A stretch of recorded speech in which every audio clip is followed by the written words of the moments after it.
i d'aquesta manera contrarrestar les dificultats objectives que pateixen les famílies del barri, superant l'extrema mobilitat de l'alumnat, així com la gran diversitat de parles i de cultures de les famílies, el jurat ha decidit atorgar a l'Escola Joaquim Ruyra el primer Premi Ensenyament de la Fundació Cercle d'Economia. És el moment en què la comunitat educativa de l'Escola Joaquim Ruyra coneixia el veredicte del jurat. El centre, que imparteix educació infantil i primària al barri de les Planes, va ser el guanyador del Premi Ensenyament que atorga la Fundació Cercle d'Economia i l'Obra Social La Caixa. El guardó és un reconeixement al model d'aprenentatge innovador que practica el centre. Es basa en la interacció entre els alumnes i en la implicació de les famílies que acompanyen els professors dins l'aula guiant petits grups de treball. És un reconeixement a la feina feta per tots els que participen en aquest projecte educatiu, que és un projecte educatiu comunitari.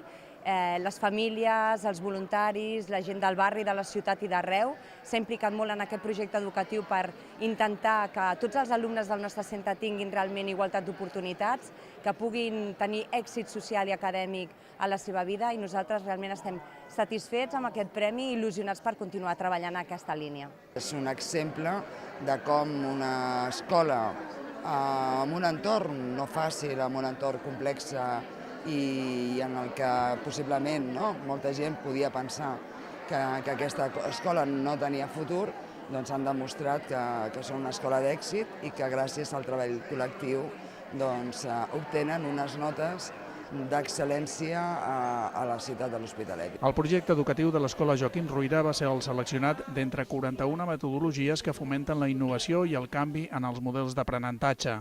Aquestes iniciatives d'escoles de Catalunya que desenvolupen els centres són possibles gràcies a l'autonomia que els concedeix la Llei d'Educació.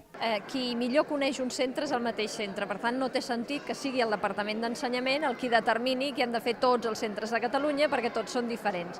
I per tant la llei el que va donar és va crear un marc d'autonomia, i a partir d'aquest marc d'autonomia és cada escola amb la seva realitat el que fa el seu projecte educatiu. A banda del reconeixement, el Premi Ensenyament està dotat amb 15.000 euros. En edicions anteriors ja van rebre aquest premi el Centre d'Estudis Joan 23 i l'Escola Sant Jaume de la FEP.